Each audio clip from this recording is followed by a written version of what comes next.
A warning from Ford Maphorn, written under his old name to his family in Tulane. To my esteemed parents and beloved sisters, my sincerest apologies for falling behind on my letters. You must understand the life of a traveling academic is rather tumultuous. Between the rumors, vagabonds, and research, it's difficult to find a moment to spare.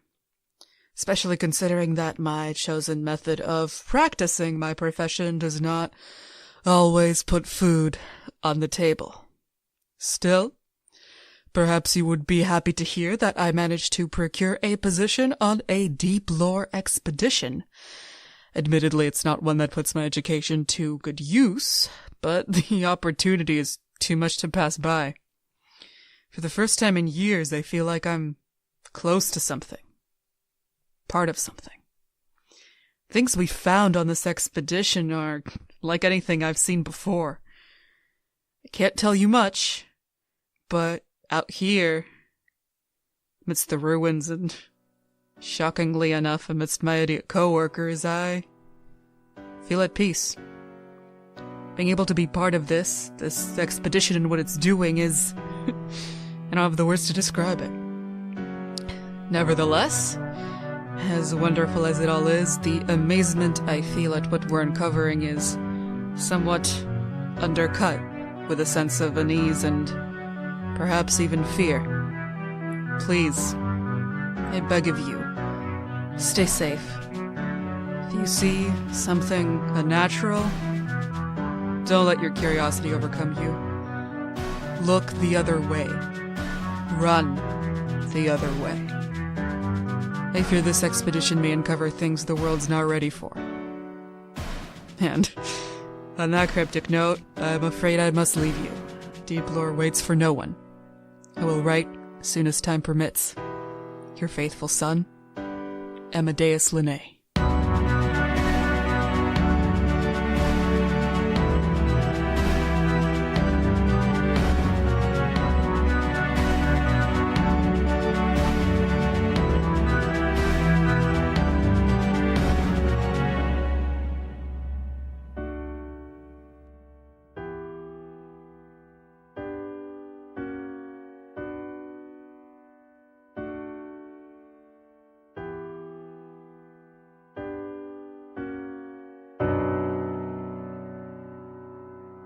Welcome to Roll Dice and Cry, an actual play podcast where we roll dice and you cry. We will also cry. We will also cry. Today we return to Dungeon World to Tuku and Zara on their adventure to re-up the communications array that at one point stretched across the entire archipelago, and at least fix it in Galerian. I am, as always, your friendly neighborhood GM, Zachary Frederickson. You can find me on Twitter at ObfuscatingGod. Today I am joined by Emily Riesbeck. I'm Emily Riesbeck. You can follow me on Twitter at The Blue Valkyrie. Please read my comic book. Yes. And also Nora Udelius. Hello, I'm Nora. You can follow me on Twitter at Snoru. I draw some things and post sometimes. Nora draws very good things. Very good things. Yes. Last time, you, the two of you, along with a innocent young man who you roped into illicit dealings, pulled off a heist, sort of. Well, it's less of a heist and more of a smash and grab at the office of the Culture Admiral of Galeria, Gregarious Piranu. Mm-hmm. You were able to get out without compromising your identities, and so more or less got away with it, despite it being an incredibly loud heist. It was an expensive heist. Potion. 50 guts, 50 gold. That's 50 GP right there. That's GP. But you got away with a an expensive crystal skull, and also a number of chains and rings that are probably also very expensive. Not to mention a ring made of solidified magic. Yes, and I'm sure we have some stuff to do, but I would definitely like to see this while we're on the train. Yes, currently you were on a train, which is why you were able to level up between last episode and this one. You had the downtime of taking a train ride from Azure Bay to Tulane, the city, the university town that is closest to the old, what the words, the communications. The communications array of the Titans. Yes. And we're joined by Charlie Axel. You have been joined by Charlie Axel, who ran onto the train to join you at the last second. Did Eustace have anything to say about that? He was like, he did say, Charlie, what the hell are you doing here? And Charlie said, well, Eustace, I'm gonna help the Titans. And since Eustace doesn't, control Charlie, he's just kind of his boss. Charlie is an adult who can make his own decisions as much as Eustace is like, this is crazy, Charlie, you're a handyman, you're a crier, you yell about the shop. And he's like, well, I can do it. I'm gonna do it, and I'm gonna help him. And that was more or less the discussion. You now have access to Charlie Axel, which if you will check your hirelings chart, he is here. Charlie Axel, the crier and basic handyman of the Azure Bay Metalworkers Union, now deeply loyal to Zara Fontaine and the Titans. Aww. He has a loyalty score of 3 to Zara specifically, and 2 to every other Titan. His cost is good accomplished, so as long as you're doing the right thing, he is behind you. And his skills are Burglar 2, Mechanic 2, and Minstrel 2. He's like literally our Jimmy Olsen. Yeah. Jimmy You can Olsen's do a little the bit best, so. You can do a little bit of a couple different things, but he's not super great at anything. He's not like Nemo, who has 4 in Minstrel, or Eustace, who has 5 in Mechanic. Cool. I love Charlie Axel. Yeah. Charlie Axel's a good kid. He has 10 in our love. Yeah. So yeah, we're on this train. You said you wanted to take a little bit of time to look at the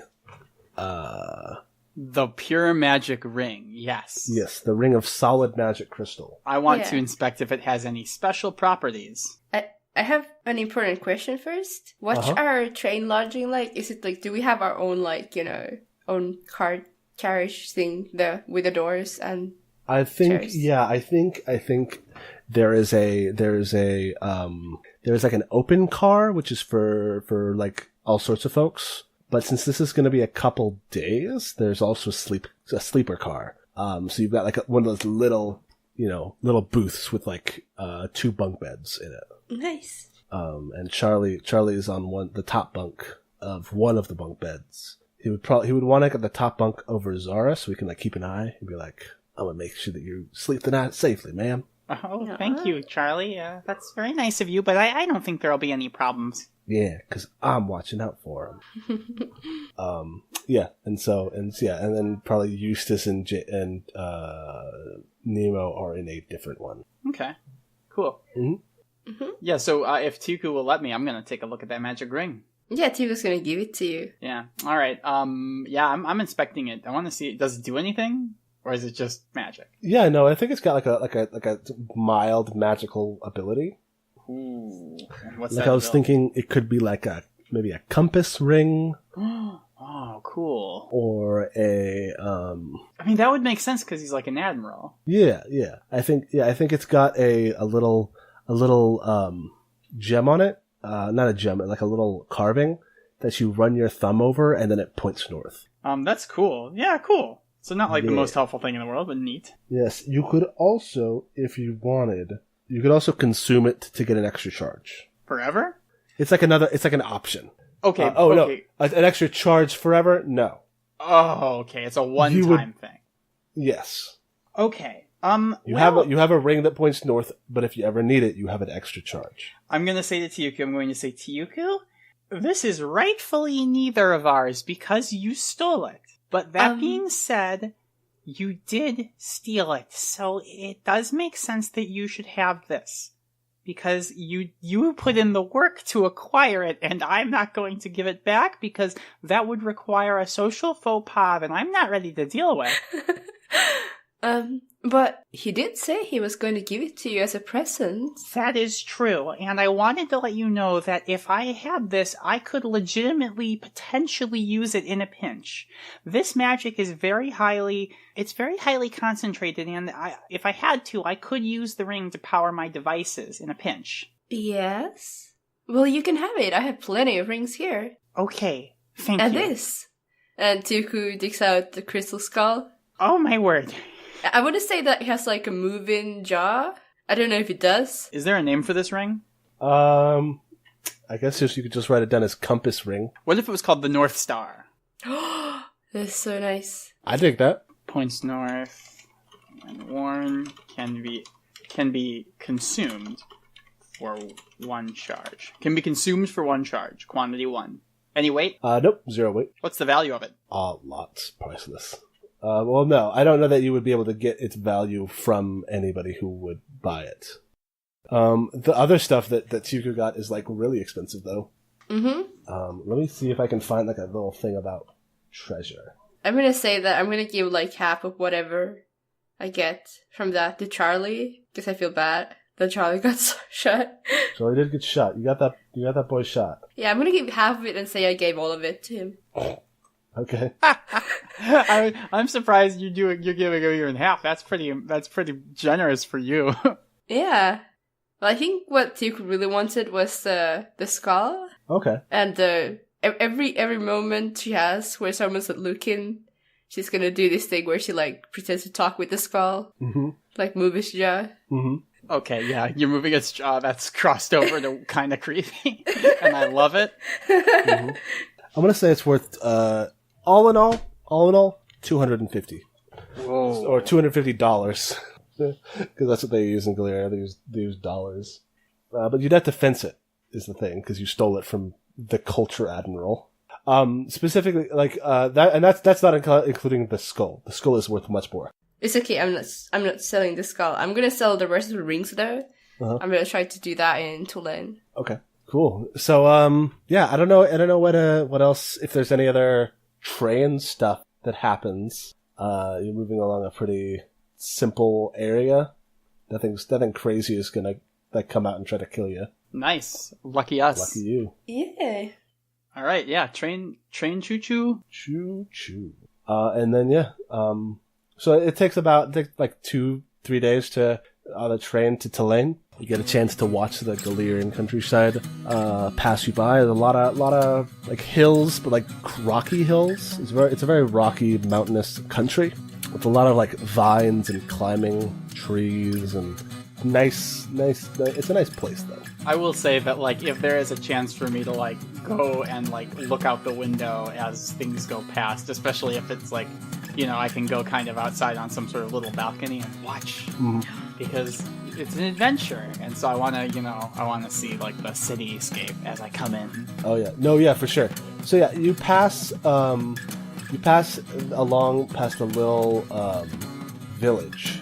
You pass field and field of looks like sugar beets, long sprawling fields of beets and other ground things. You see in the distance maybe a vineyard. Back in Coruscant, there was a farm that was just like this, and I sort of point and talk about like farming techniques and why Valentine farming is the most efficient in the world, or in the archipelago. Yeah, which I mean to you is the world, right? Yeah, pretty much. Yeah. Mm-hmm. You pass and you see the city, which is like this very picturesque villa. In your head, what a quaint Italian village looks like.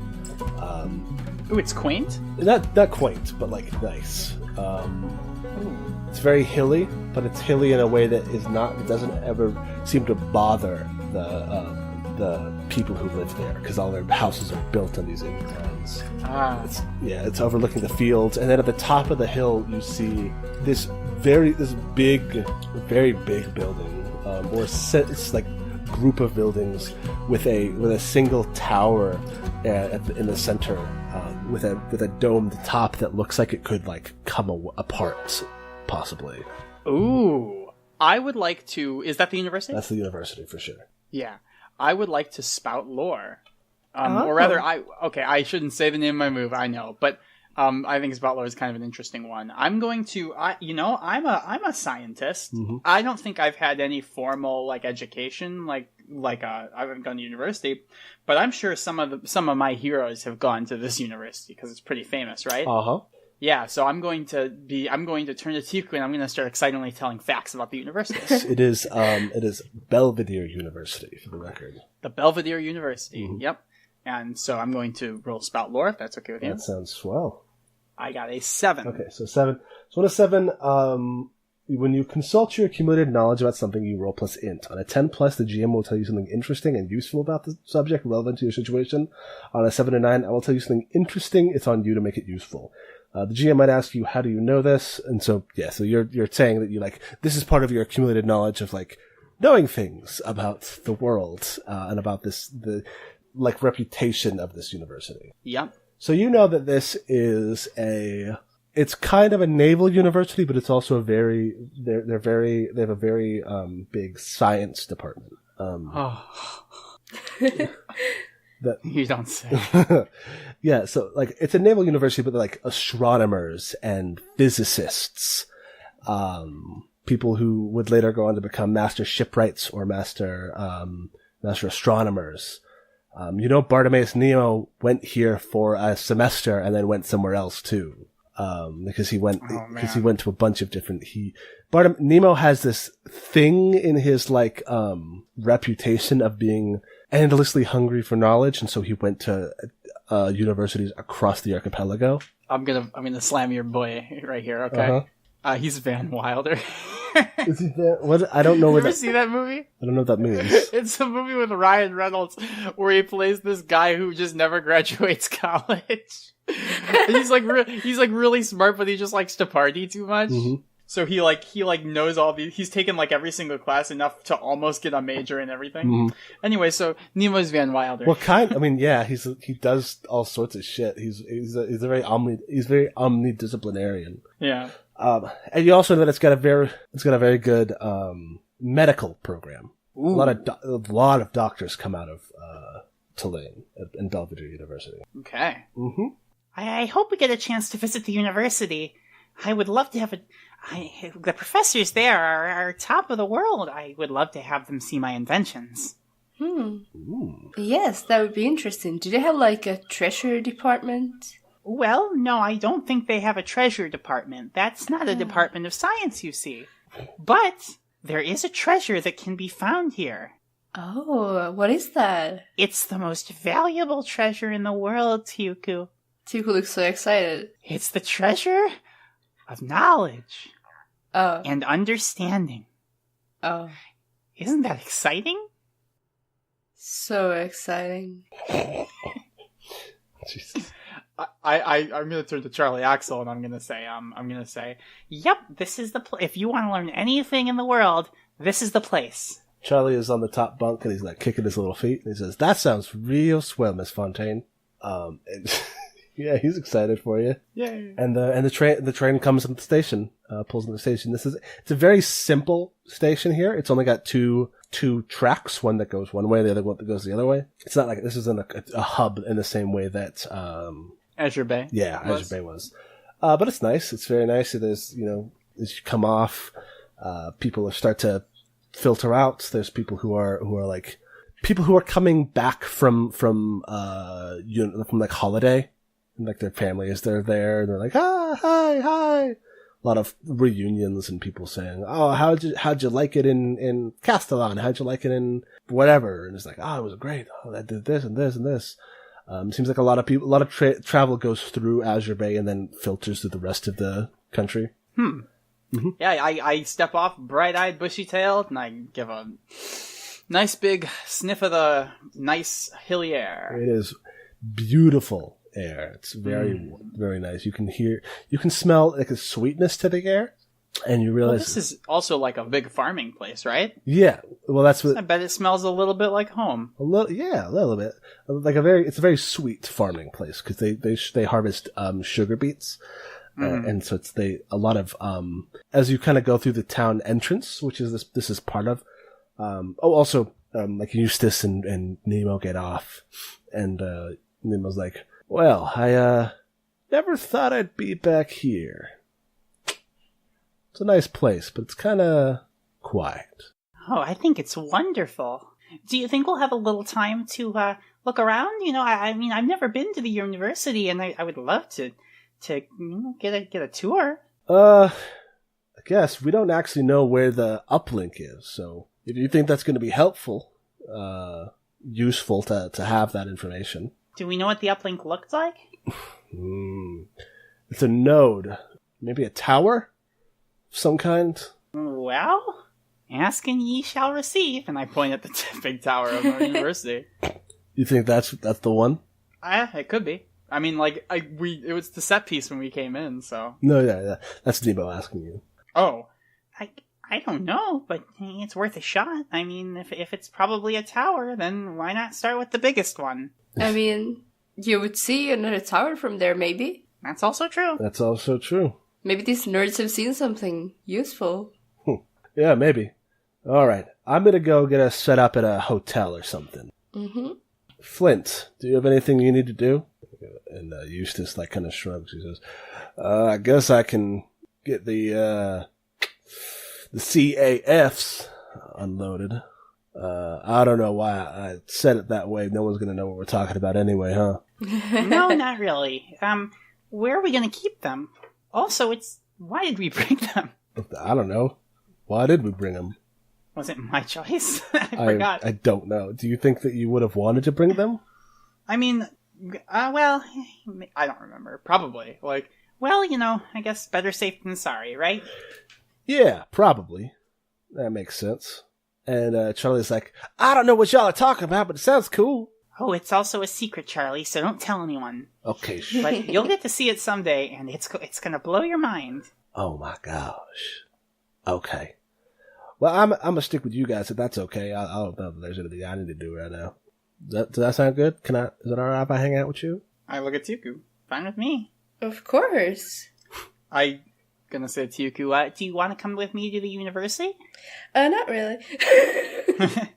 Oh, okay. Did you have something else you had to do? Yes, actually, I have some old acquaintances here that I would very much love to visit. Well, that sounds like a plan to me. I'm going to the university. So, why don't we just meet up later at the hotel? Sounds perfect. Oh, I turned back to Nemo. Where are we staying? That's a good question. I have to figure that out. Well, we don't have a reservation, but I'm sure I can talk our way into a room somewhere. Let me think about hotels in this area. Yeah, if I remember right, there's probably an inn, you might say. It's called the Silver Stern, and I think they can set us up all right. Okay. We'll meet you back there later. Gives you finger guns. cool. Yeah. Nice. Charlie and I are off. Charlie and you are off. As you walk through, you see there's a couple carts, merchant carts set up near the thing. So it's like, hey, if you just had a nice trip along the rails, you might be hungry.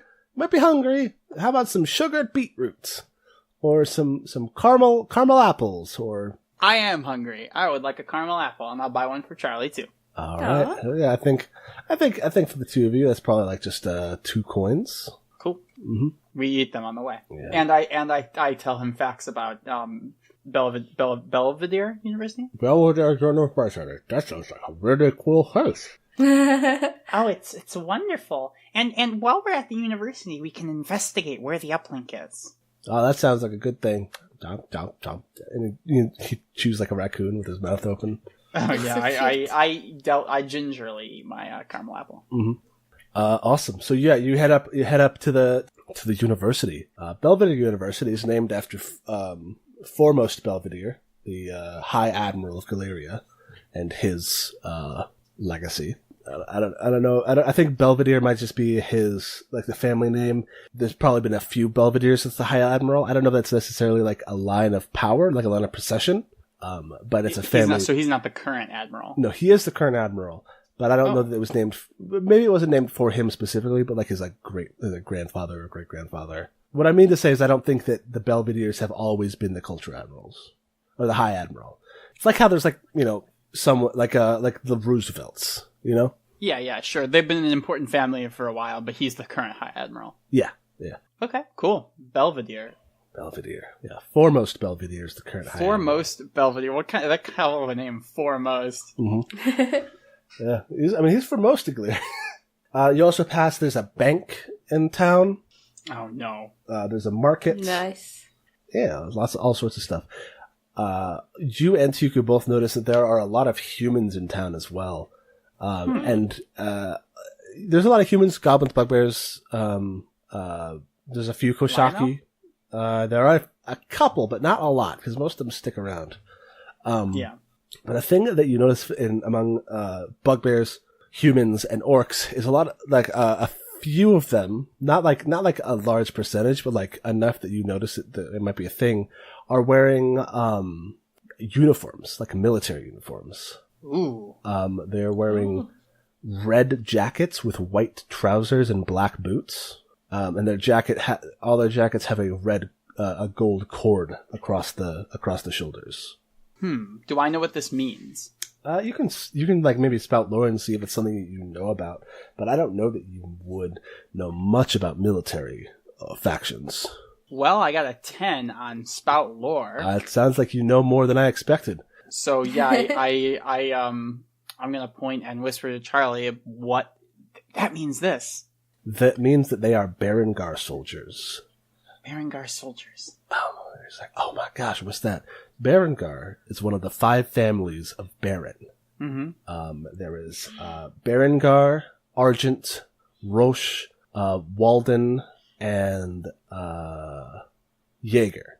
I see. And they are the 5 families of Beren, which is the northmost island in the archipelago.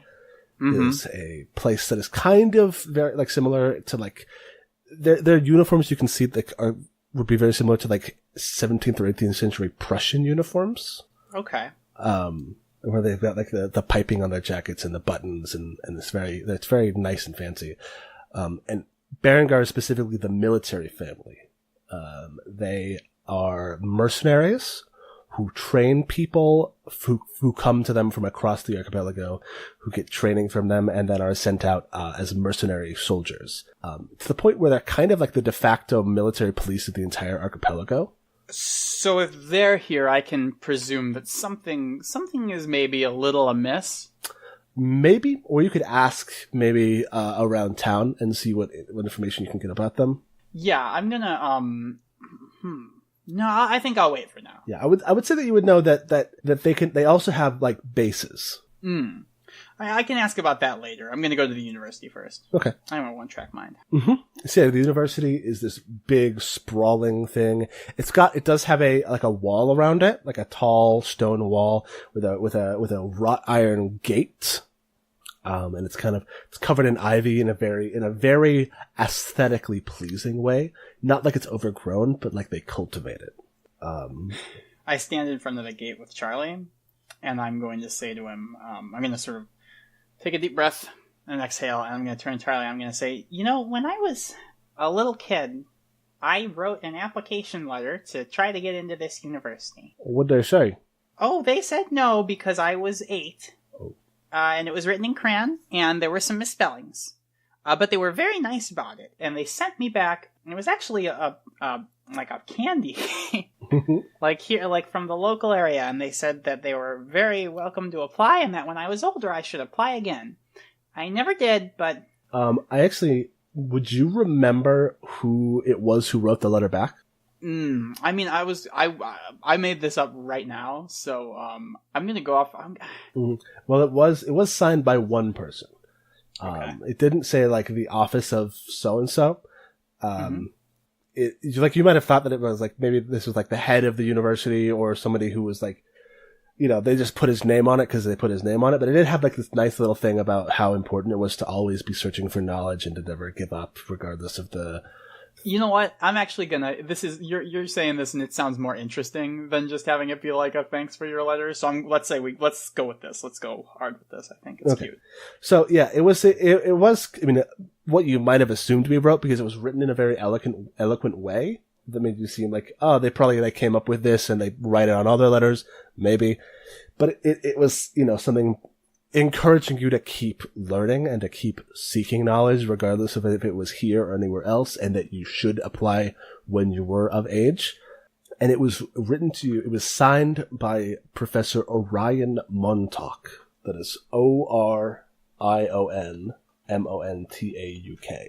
What does he study? He was the head of anthropology. And, yeah, that letter was signed by Professor Orion Montauk, and to this day I never forgot it. And I even read his book.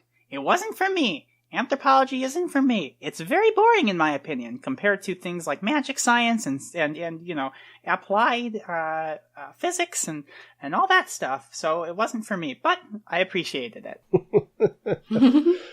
Yeah, it was decent. It was fun. It was about older cultures and the sort of ways that previous iterations of culture iterate themselves into later generations.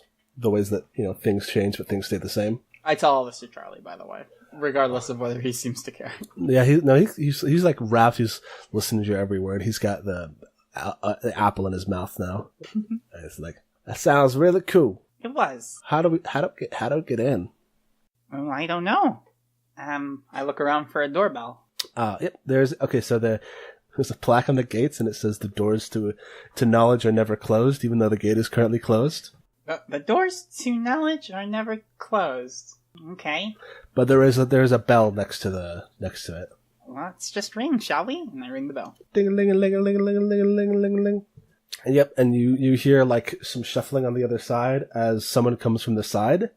Like off to the side, you get the feeling there was maybe like a booth there that would make more sense to be on the other side, but it's not. It's on the inside of the gate. Mm-hmm. And there's this like young orc man, like maybe like 18 or 19, in a like a security guard outfit. He's wearing like a white tunic and black trousers and black boots, and he's got the logo, the crest of the university on his like breast pocket. Mm-hmm. And he says, "Hey there, hi, Hello. hi. Oh, I'm really sorry. I was taking a nap." And he goes over to the gate and unlocks it and opens it.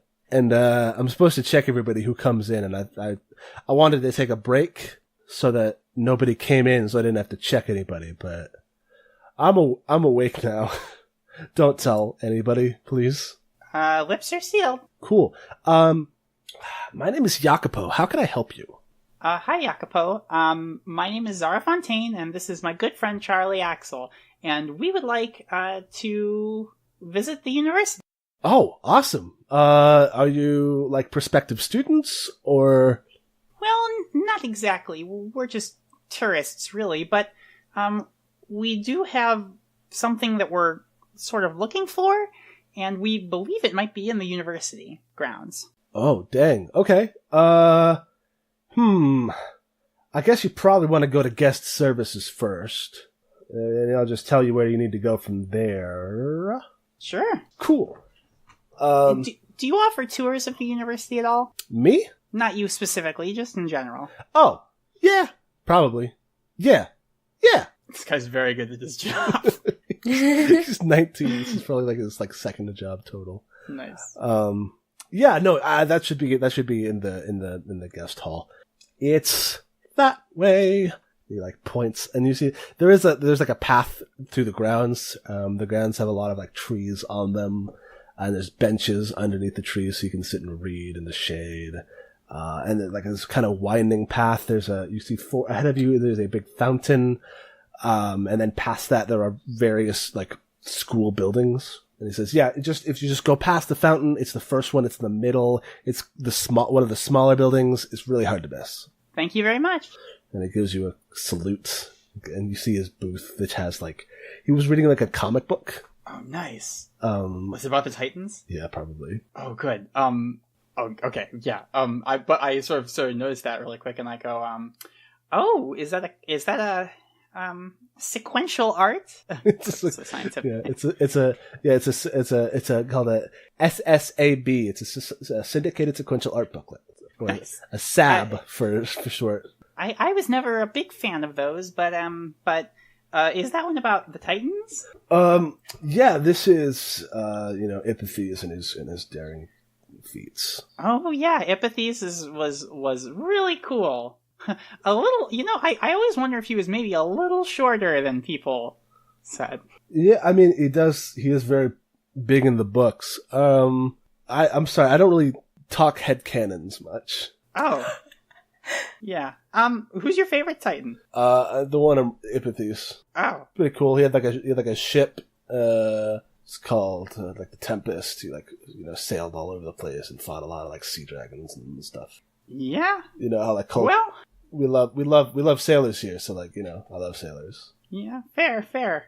Well, anyway, what do you think about that other really cool Titan? The one, what was her name again? The elf? Mirage Adventine? No, the other one.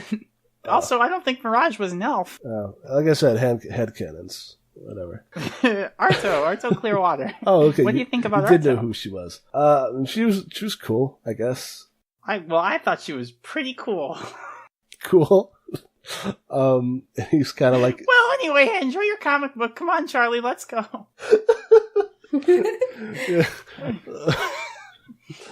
Yeah, cool. Have a good day. Bye-bye. And he... I fucking tried. You did your best. My ass! Headcanon's my ass! I fought that monster. Mhm. I fought a Scully man. Mm-hmm. You fought it with your head cannons. They shot the cannonballs out of your head. That's right, exactly. So you head off, trudge along to the guest hall. Tyuku, where are you going, actually? Does Tyuku see the Baron soldiers as well? Yes. I think Tyuku would be very nervous about that. Mm-hmm. She was gonna go straight to find a fence, but I think for now, did Ford give Tyuku any kind of information where she could find his family? Oh, right. Yeah. If you did, he would have told you to look for the practice of resolute Linnae, which is be a doctor's practice. Oh, okay. Mm-hmm. So I guess Tyuku is going around asking where she could find Dr. Linnae. Okay. Yeah. He's well known around the town. People are pretty easily able to point you in the right direction. Nice. And yeah, it's you find Linnae family medicals. This big like almost like a storefront. It's a very nice, clean building set up. It's this two-story building. You get the idea that probably like their house is on top of it, and then it's like this open area. There's like a secretary, not a secretary, like a waiting room with a door leading further in. This teenage orc boy at the desk who's kind of he's not like super on it, but he's like kind of like hanging out. He's got like a little balaka guitar, and he's just kind of like strumming at it. You hear music strumming as you come in, and it like stops short when you walk in the door. The doorbell like ding-a-lings as you walk in. He goes, oh, hey, hi. Very quickly puts it up and he's like, welcome to Linnae Medical Practitioners Incorporated. Do you have a grievous injury that you need help with right now? Hello. No, I do not at all. I have no injuries. Well, I mean, okay, I was shot a little bit, but like, okay, that's fine. Okay. Also, you had like 2 days, so you couldn't. Oh yeah. Heal that. There's only 2 HP. Yeah. Okay. I was short, but I'm already fine. I'm actually here to meet Dr. Linnae on behalf of his son. Okay, I was going to ask you which one, because there's 2 Dr. Linnae's, but the dad one. Okay. Yeah, he's just finishing up a consultation, but when he's done, I'm sure he'll be plenty happy to see you. Yes. I'll just wait here, I guess. Okay, cool, awesome. And then he like kind of disappears into the back for a little bit, and then comes back out. It's like, it'll just be a couple minutes. And I guess you just stand there in him awkwardly, you probably not caring. Yeah, Tuku's like leaning against something, a wall, a door, a table, anything. Cool. And then, after a little bit, the, like a kind of older lady walks out with the doctor behind her. He is a tall, broad orc of the same build that Ford is. You can tell. Oh. We can definitely see the resemblance. He's actually kind of a little bit more rugged. He's got like a full beard in addition to the long hair that's braided in a braid that's like slung over one shoulder. And nice. he's got very pristine horns, and he's wearing like doctor's garb. I don't want to say like a lab coat, but I don't know what doctors wore. He's not like a plague doctor. He's like a healer. So probably like white robes, very, very clean. And it's like, don't worry, Miss LaRue. It's going to be completely fine. And she says, well, all right. It's just these sort of things. You get nervous. After you touch something like that, who knows, the next thing that happens is you get a third eye or something. And he's like, no. It's completely normal. It'll go away within the next couple of days. And she says, well, all right. And hurriedly hurries her way out. And this doctor looks over at you, and he's got these gold rimmed spectacles on, and he says, now I hear that you might have a message or word for me? Yes, indeed. I have a letter here from Amadeus. I am his very good friend. Oh, well, I'm so glad that my son is still making friends. It's been a bit since he came home. Yes. What is he up to these days? I know he left the observatory up north, but he hasn't actually told us what he's been. Has he gotten a new residency? Yes, you would definitely say so. Yes. Very, very important, exciting new things. I'm kind of a co-worker myself. Oh, I see. And what is it that you do? Oh, I am a bank broker, but that's very different from what I'm doing right now. It's a very, very scientific science things, indeed. Oh, top secret though. Oh, classified even. Very interesting. If you're a banker, you should talk to my wife. She loves banking. She is a banker, as a matter of fact. I don't know why I said she loves banking, when she, in fact, is one. Oh, that's lovely. I love bankers. Yes. So do I. I married one. Here is a letter. Ooh, fantastic. And he takes it.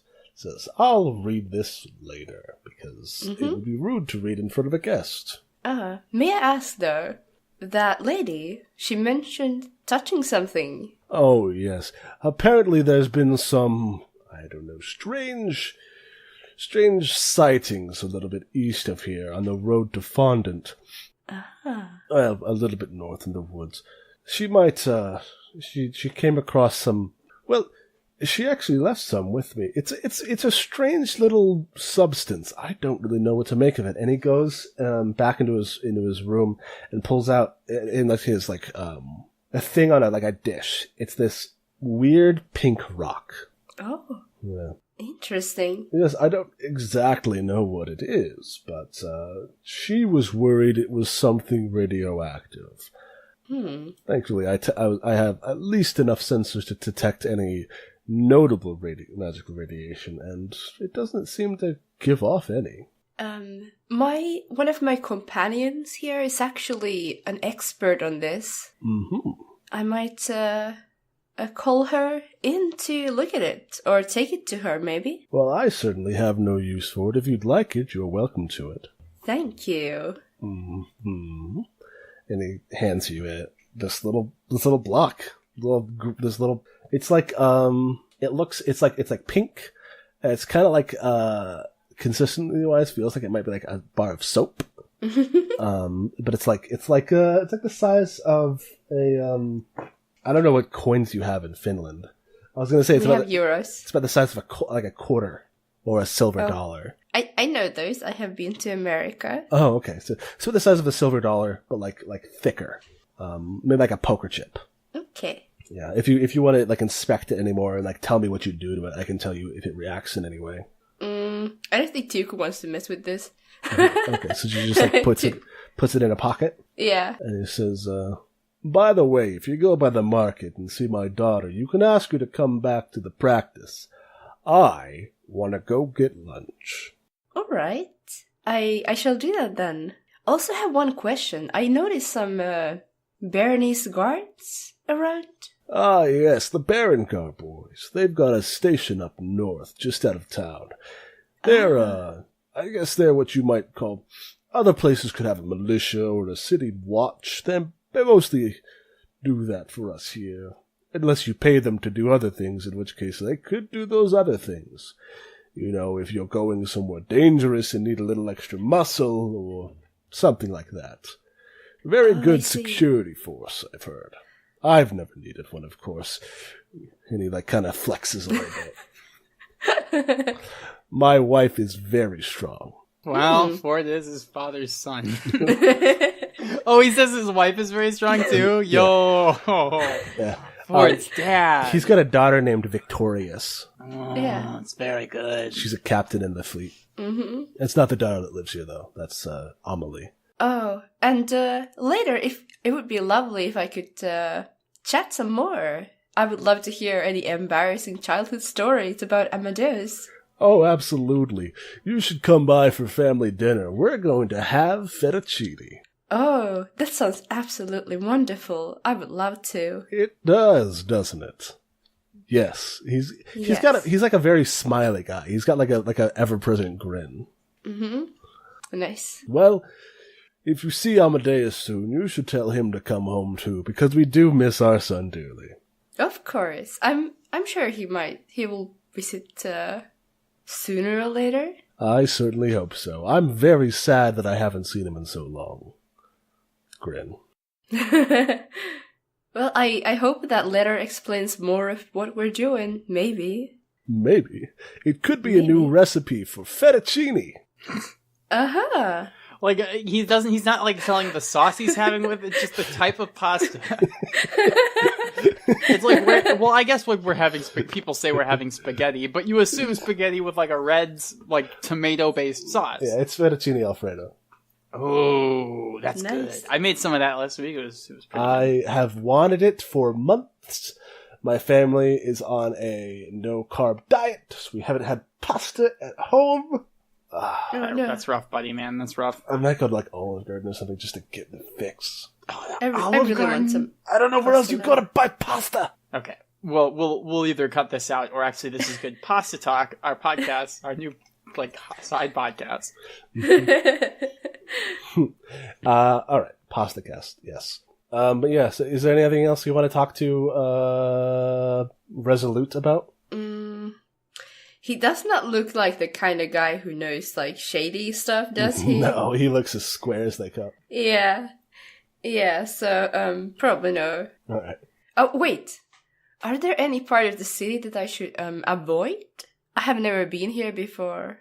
It all looks so lovely, but you know, there's an underbelly to every place.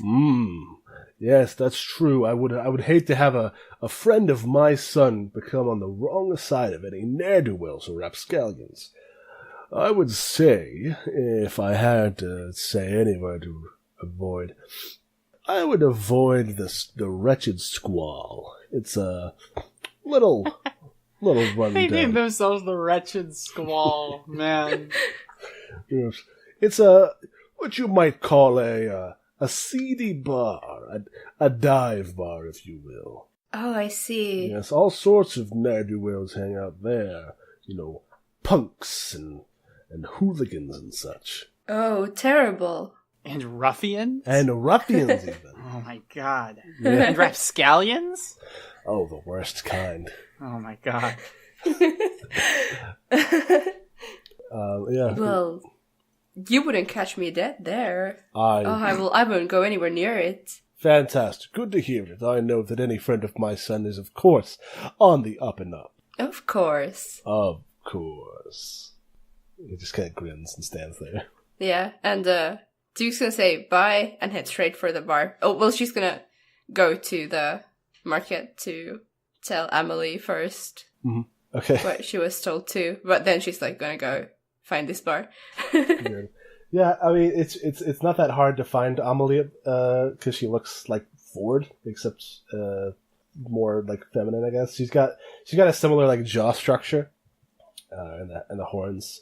I don't know if orc horns are like super distinctive, but this family has these big curly ones. And yeah, let's flash back to Zara.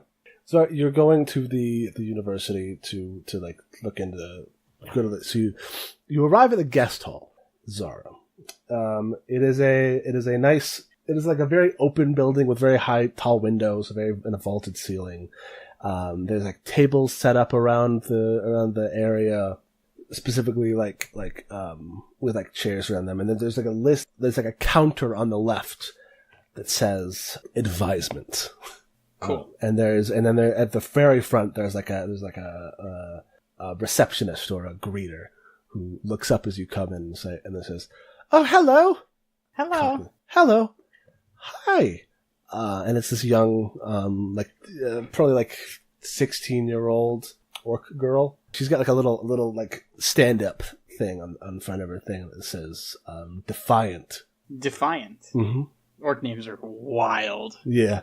Yeah, I'm gonna say, hello, my friend and I here would like a tour. Oh, fantastic. Would you like it from me or from someone else? You seem lovely. We would love to get a tour from you. Okay, fantastic. Cool. And she stands up. Is she like one of those like student tutors who's also a student, and like when you're a new student you come and you get this person to like walk you around, and they always walk backwards everywhere because they know where everything is? She gets up and she says, "Hey, Liana!" And then someone else is like, "Oh my god, Defiant, what?" She says, "I'm giving a tour." And she says, "Oh my, you're supposed to be at the desk." And she's like, "Yeah," and then walks out the door. Miss Defiant, if you need to be at the desk, we can get a tour from somebody else. No, I'm definitely going to give you a tour, and it's definitely totally cool. Okay, whatever you say. You see like somebody grumblingly like get over and sit at the desk that she was at. Somebody wanting to walk around. Mm-hmm. Okay, fair. Yeah. And she says, "No, don't worry. I've been on shift for like 4 hours, and I really wanted to stretch my legs, so you're totally cool." So I am Defiant Poignard. I'm a military student here. I'm in the naval program. I'm eventually going to become a captain and have my own ship and then go out and fight sea monsters, probably. Oh, wow. Sea monsters, huh? Oh, yeah. It's one of the, why do we have a navy if not to fight sea monsters, right? Well, I guess that's a good point. Although, there may be exploring that needs to be done. That's true. That's also true. Though I'm probably going to be on the defensive tract rather than the expeditionary tract, but that sounds cool too. Anyway, so what are you thinking of taking here? Oh, well, we're actually not prospective students ourselves. We're just guests, visitors. Oh, okay. And she looks at your like weird clothes, and she's like, "I guess that makes sense." So do you have any questions about is there anything you wanted to see first? I guess I could just take you on the circuit. Well, I would love to see the entire university, of course. Actually, I've been wanting to visit here since I was a young child. But specifically, I was wondering if I would be able to I point up to the tower and I say, if I would be able to get up there. Oh, yeah, the observatory? For sure. Yeah, the observatory. Okay, that's what that is. Maybe it isn't here then. Damn, okay. Yeah, that's the you might say that's the home base of the astronomy department. Ooh, it sounds interesting. Hey, here's a weird question, Defiant. I heard a rumor that there was some sort of campus secret about some sort of some sort of machine maybe built into a tower or something like that. Do you know anything about any of that? And she like kind of gives you this like sidelong look, and she says, "No. I mean, there's the telescope. There's the big telescope that's in the observatory." How long has the telescope been here? Been there? She starts like grumbling, like, I don't know, and then she like snaps back into her, like, I'm supposed to be giving a tour, and she's like, it was built about 20 years ago. It's one of the first telescopes installed in the entirety of Galeria. Oh, okay. At least of its size. Right. Okay. Well, yeah, I would love to see that. Hell yeah. Looks like I was wrong. Oh, well. No, you're good. And she says, hell yeah. Oh, don't tell the dean I said that. Heck yeah. Come on. So she takes you to the observatory. This is the big circular tower. It's the tallest tower in the university grounds. It's got a domed top that has sort of like a scalloped design that you can tell would like collapse inwards so that it could be opened up and look outward like at night.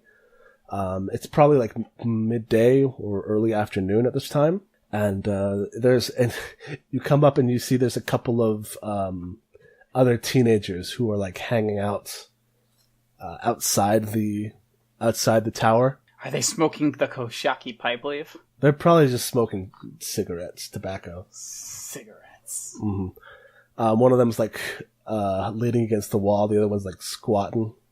You know how they squat. Oh, I know the squat. Mm-hmm. And they look up, and they've got like school uniforms on. Which means like they've got like these like short-sleeved tunics that probably go down to their mid-thigh with like some simple tap trousers and probably either sandals or soft shoes. Mm-hmm. And they're like, "Oh, hey, Defiant got off of her her work detail. Did you get, what was it, good behavior, or did you just scare the warden enough to let you go?" And she rolls her eyes and she's like, "Shut up, Ferocious. I am giving a tour." How do you do, fellow kids? They look at you. I'm sorry, I really had to do it. Oh yeah, for sure. It says, "I'm Pharaoh. This is Inky." I was like, "What's up? Inquiring Leon, that's my name. You can call me Ink." Well, it's nice to meet you. Yeah. So, what are you doing out here? You want to get in the observatory? Because that's our turf. Well, I was taking the tour, and yes, I would very much like to examine the observatory. Fantastic. And we are always in. He like throws his cigarette on the ground and like stomps on it. We are always for the sharing of our knowledge for a modest fee. I look at like Defiant. And she Is she gonna let this happen? She rolls her eyes and she says, "Pharaoh, you can't shake down guests. You're not even supposed to shake down other students, but you super shouldn't shake down guests." And he snorts. Says, "Oh, okay. Are you gonna tell the dean on me? I thought we were friends, Dee." And she goes, "Oh my god." She's pinching the bridge of her nose. I don't know. So I could have her just get you out of the situation, but I kind of want to see if Zara can get her way out of the situation. Yeah, I mean, like, I'm gonna say this. Zara is a coward, pretty much. But, like, I'm not afraid of these fucking kids. They're, like, 16, first of all. And second of all, they've got school uniforms on. Yeah. So I'm just standing my ground, and I'm gonna say, well, I really think you should listen to your friend here, and not try to extort passersby, because that's silly. And inquiring kind of like hangs his head a little bit. He's the one who's squatting, but it looks like Ferocious doubles down and he's like, "Hey, come on! I don't even get an allowance from my folks. I'm here on scholarship, academic scholarship, because I'm very smart, but I don't have any money, and I'm If hungry." you're so smart, then why aren't you trying to shake me down? You know, you're not smart enough to know that's an idiotic idea. Like, listen, I'm sorry. I turn to Charlie and I say, like, you're not scared of this guy, right? And Charlie's like, "I don't know. He's kind of big." Okay, well, He's like in the school uniform. I know this might sound a little out of character for Zara, but I'm doubling down. This kid is a student at a prestigious university. He is that like snooty posh kid from fucking Johnny Tsunami.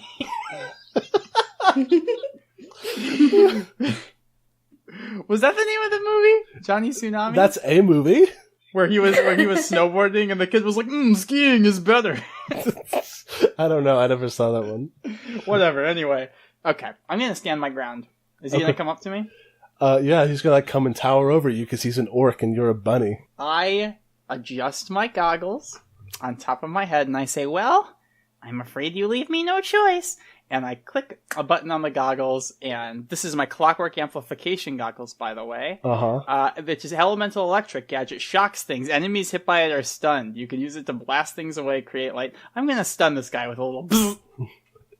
All right. Okay. Yeah. So it would be for a hack and slash. I'm going to use one charge to utilize my gadget with Int. I'm sorry for making you fight a 16-year-old. That's quite all right. I've gotten an 11 on this. You've gotten an 11. Yeah, you don't have to roll damage or anything. So no, thank you. How does it look? Is it like a little dart shoots out of your goggles? No, it like literally just shoots out a little arc of electricity and zaps him. Okay. I think he like goes rigid and then like falls over. Oh, but I'm definitely doing it like as non-lethally as possible. So even if he just wants to like recoil and get a good shock, I'm fine with that. Yeah. I don't necessarily need him to be like... I think he was like bending his knees a little bit and his knees just lock up real quick and he like shoots into the air and then falls on the ground and like scrambles to his feet and he's like, okay. Message received. Oh my god. I must have had the juice a little. I just meant to give you a tiny little... Like static shock. Was that too much? Oh dear. And I take off the goggles and I start adjusting knobs. Like, these were turned up way too high. Oh, I'm so sorry. And I think he's just scrambling away and inquiring with him. Okay, yeah, inquiring minds. Clockwork amplification goggles from Fontaine Industries. And Defiance got her arms crossed next to you and she says, I am so sorry. Nah, that was kind of badass. I think if you're going to be, like, intimidating people in the future, though, you should probably, like, sell it, maybe. Well, who needs to sell intimidation when you've got it right here, as I slap my goggles back on. Yeah, okay. All right, come on. We have a tower to explore, I guess. He'll be fine. Oh, he'll be fine. He'll be fine. Yeah, okay, tower. Explore the tower. Mm-hmm. So she takes you to the top of the tower. There are actually a couple of telescopes up here. There are like a couple normal-sized telescopes, and then there is one. You know what an observatory telescope looks like. Mm-hmm. This huge, like, cylinder of brass and glass, with a little viewing center at the bottom with a desk, and it's got like several winches. So you can adjust it by different coordinates. What's the vertices? Mm-hmm. Yeah, and she says, I mean, this is the place. There's. She says that's where they do their calculations. She points to like this big oak table with a bunch of like pieces of parchment on it, a lot of scrolls. Like there's like a set of inkwells and there's also shelves upon shelves of like empty sheafs and then shelves of like curled up sheets of paper that like are like being like looks like these ones are written on, these ones are blank, sort of thing. As she's talking, I would like to sort of walk around the telescope and see if I can see anything. See if it might be what I'm looking for here. Is it just a telescope, or is this what I'm looking for? Are you doing Let Me See That? I was thinking I would be doing Discern Realities. Because Let Me See That is... Like, if I knew this was it, I would be a Let Me See That, you know? That's true. When you take a few moments to handle or examine something interesting.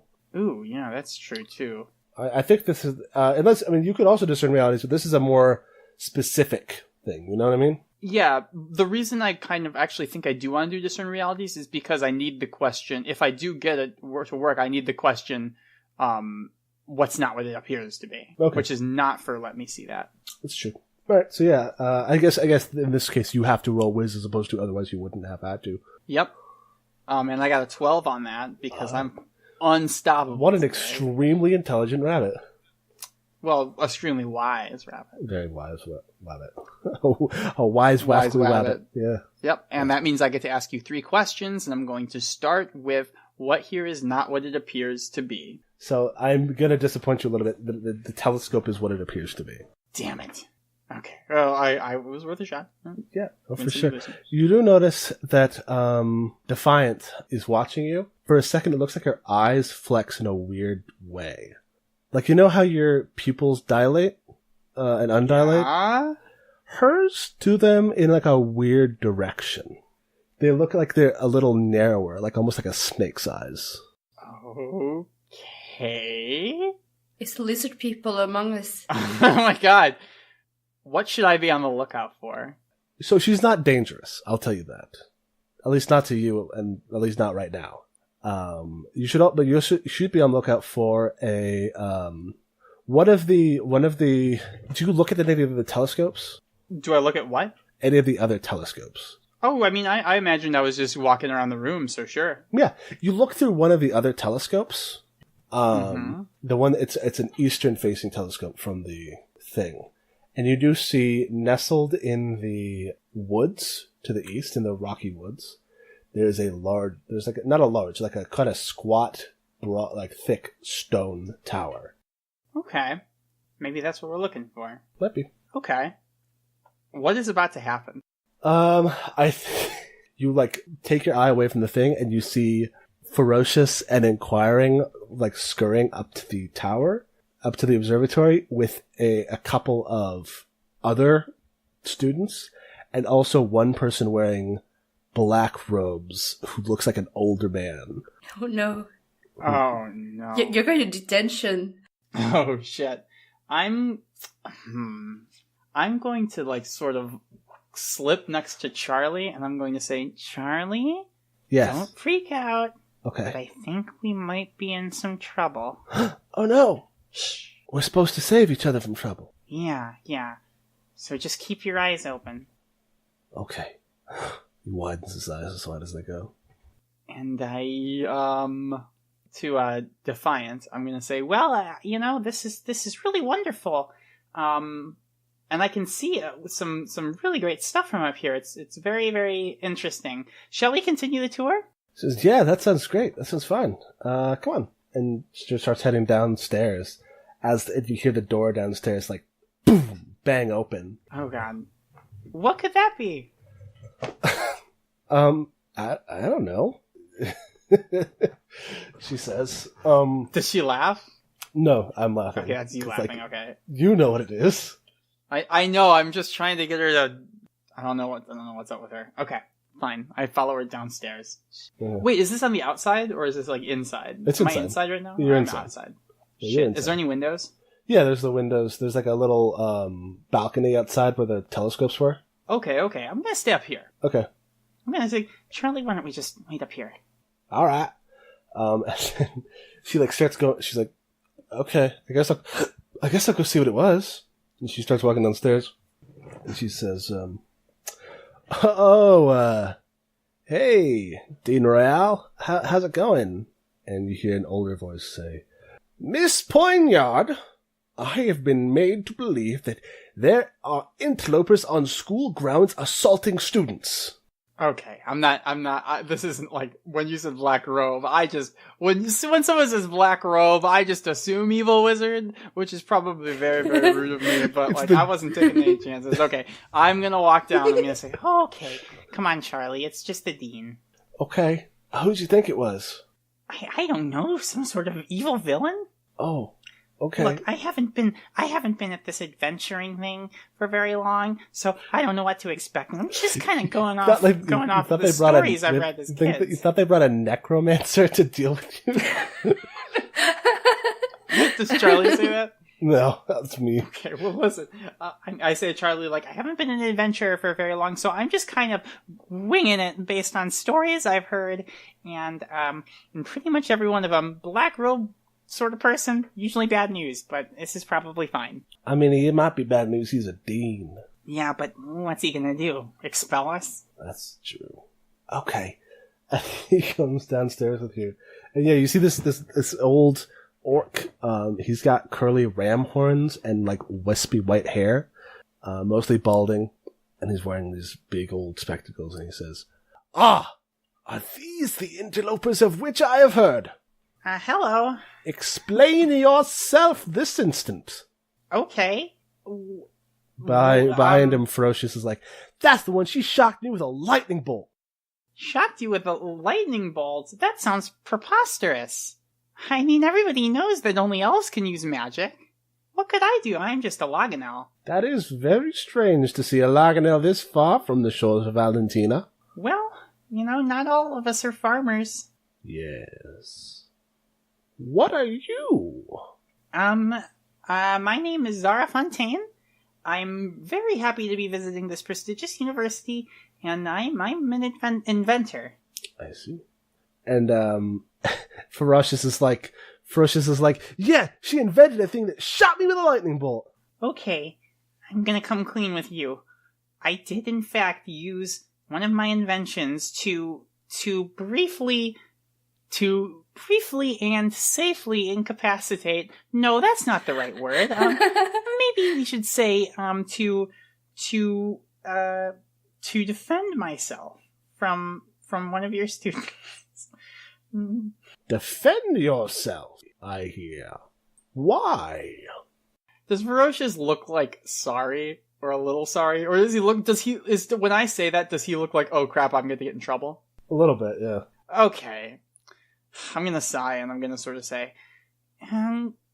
okay, I'll just tell you the truth.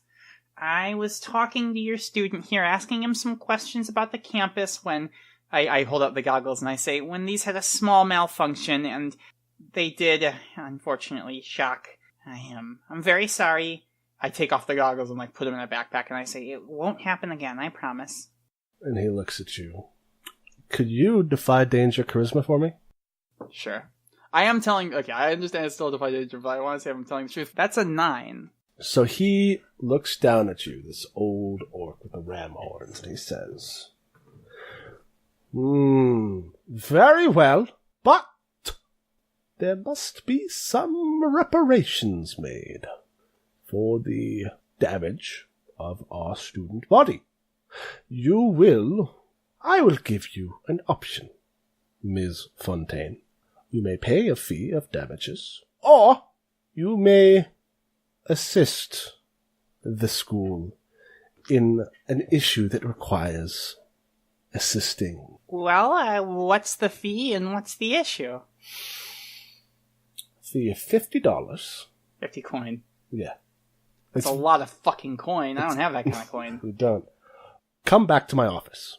And he flows out his robes and turns around and walks away. Okay, I go back to his office. As you pass, Defiant punches Ferocious in the shoulder, calls him an asshole. She's a fucking guest, asshole. You're shaking her down. He's like, hey, shut up.